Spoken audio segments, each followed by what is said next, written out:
वंदे मातरम। दोस्तों बहुत बहुत स्वागत है आप सभी का न्यूज इंडिया में। और अभी तक आपने इस वीडियो को लाइक नहीं किया तो लाइक कर लीजिए, और चैनल पर नए हैं तो चैनल को सब्सक्राइब कर लीजिए, साथ में बेल आइकन भी प्रेस कर लीजिए और वीडियो को ज्यादा से ज्यादा शेयर कीजिए। तो चलिए बढ़ते हैं खबरों की ओर। आपको बता दें कि राजस्थान की 4 राज्यसभा सीटों के चुनाव में एक बार फिर सीएम अशोक गहलोत का जादू चल गया है। ये गहलोत के माइक्रो मैनेजमेंट का ही नतीजा है कि भाजपा की कड़ी टक्कर के बावजूद कांग्रेस के तीनों उम्मीदवार दमदार तरीके से जीत हासिल कर सके। पार्टी को जीत दिलाने के लिए गहलोत पिछले 10 दिनों से मैदान में डटे हुए थे। इस दौरान उन्होंने 56 नाराज विधायकों को मनाया, बल्कि अन्य निर्दलीय विधायकों की मांगों को भी माना। विधायक टूटे नहीं, इसके लिए दावों वादों के साथ बाड़ाबंदी से लेकर नेट बंदी तक की। मतदान वाले दिन सबसे पहले मतदान किया। पार्टी एजेंट के रूप में मतदान केंद्र में पूरे समय सक्रिय भी रहे हैं। 8वें अंतर्राष्ट्रीय योग दिवस 2022 को पिछले वर्षों की तरह व्यापक रूप से मनाने के लिए प्रधानमंत्री नरेंद्र मोदी ने देश के सभी सरपंचों को पत्र लिखा है। प्रधानमंत्री ने उन्हें ग्रामीणों को योग के लिए प्रेरित करने का आह्वान किया है। ये पत्र पंचायती राज मंत्रालय को भेज दिया गया है। देश में करीब 2.5 लाख ग्राम पंचायतें हैं। अब पंचायती राज मंत्रालय विभिन्न राज्यों के मुख्य सचिवों और केंद्र शासित राज्यों के प्रशासनिक अधिकारियों को पत्र भेज रहे हैं, जिसके बाद प्रधानमंत्री का पत्र प्रत्येक ग्राम पंचायत के सरपंच के पास पहुंचा जाएगा।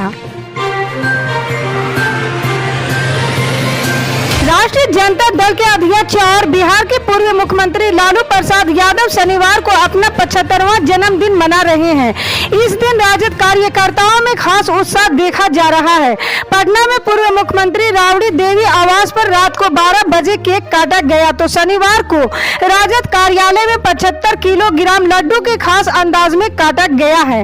राजद के अध्यक्ष के जन्मदिन के मौके पर पटना की सड़कों के किनारे शुभकामना वाले बड़े बड़े पोस्टर और बैनर लगाए गए हैं। पटना में पूर्व मुख्यमंत्री राबड़ी देवी के आवास पर केक काटकर राजद अध्यक्ष जन्मदिन मनाया गया। इस दौरान परिवार के सदस्य मौजूद रहे।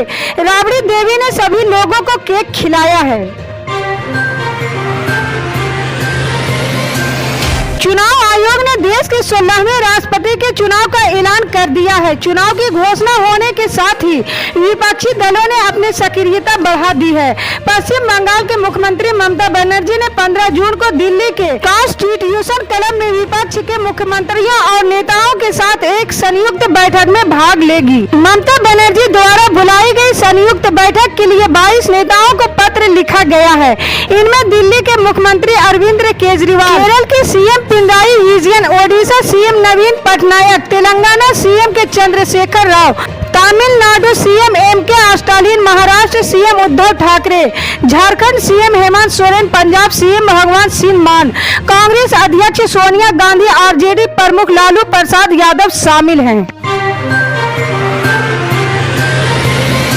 समाजवादी पार्टी के वरिष्ठ नेता आजम ने कहा है कि कांग्रेस वालों से तो लड़ाई नहीं थी, लेकिन बीजेपी वालों के साथ कल भी अदावत थी, आज भी अदावत है और मरने के बाद हमारी कब्र की भी अदावत रहेगी। आजम खान शनिवार को रामपुर में कार्यकर्ताओं को संबोधित कर रहे थे। कहा कि हमारी कोई निजी लड़ाई नहीं है, इसलिए हमारे आपस के रिश्तों में कोई खटास नहीं आनी चाहिए।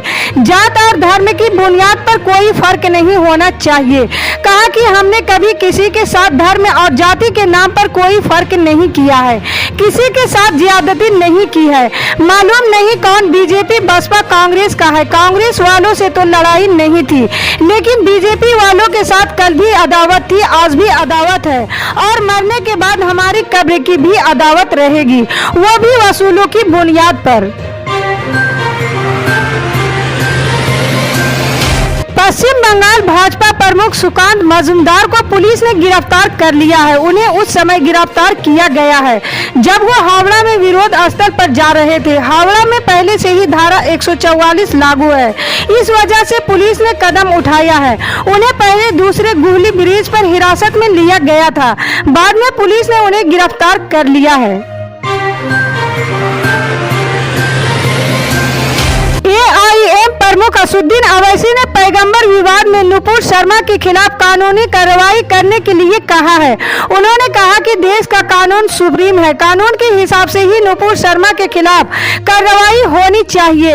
हैदराबाद से सांसद अवैसी ने शनिवार को गुजरात के मुस्लिम स्कॉलर से डिजिटली बातचीत की। इस दौरान अवैसी ने साफ किया है कि उनकी पार्टी का ऑफिशियल स्टेटमेंट है कि देश के कानून के तहत नुपुर शर्मा को सजा होनी चाहिए।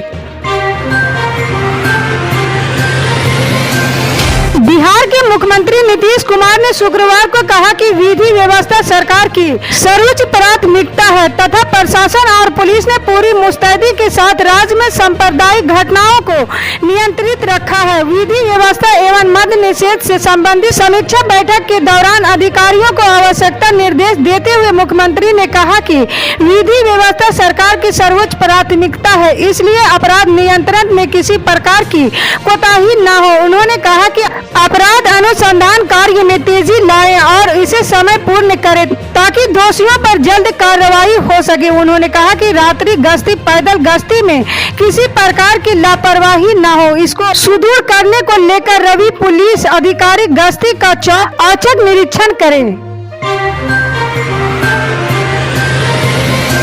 बिहार के गोपालगंज में अतिक्रमणकारियों पर प्रशासन का बुलडोजर चला है। यहाँ के छाड़ी नदी पर अतिक्रमण कर बनाए गए पक्के मकानों को प्रशासन ने लगातार दूसरे दिन बुलडोजर चलाकर ढहा दिया है। शनिवार को सदर प्रखंड के हापुर गांव में 48 लोगों के मकान तोड़े गए।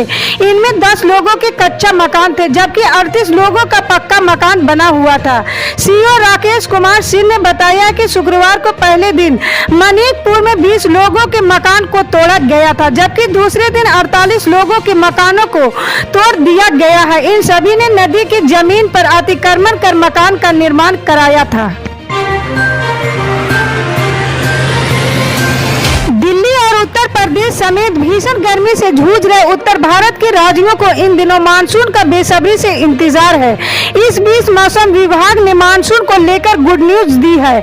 मौसम विभाग ने जानकारी दी है कि दक्षिण पश्चिम मानसून मध्य अरब सागर के कुछ और हिस्सों, पूर्व गोवा, कोकण के कुछ हिस्सों और कर्नाटक के कुछ हिस्सों में आगे बढ़ गया है। वहीं मौसम विभाग ने कुछ राज्यों में अगले 5 दिनों तक बारिश की संभावना जताई है। देश की राजधानी दिल्ली में आज कोरोना के मामलों में तेजी देखने को मिली है। यहां बीते 24 घंटे में कोरोना के 795 नए मामले सामने आए हैं। इसके अलावा कोरोना की संक्रमण दर भी 4% के पार पहुंच गई है। हालांकि राहत की बात यह है कि इस दौरान किसी भी व्यक्ति की कोरोना से मौत नहीं हुई है। दिल्ली में बीते 24 घंटे में कोरोना के 795 नए केस मिले हैं और संक्रमण दर 4.11% दर्ज की गई है। इस दौरान 556 संक्रमित व्यक्ति ठीक भी हुए हैं। इसी तरह की पल पल के अपडेट जानने के लिए जुड़े रहें हमारे न्यूज इंडिया के साथ। मिलते हैं अगली बड़ी खबर में, तब तक के लिए जय हिंद।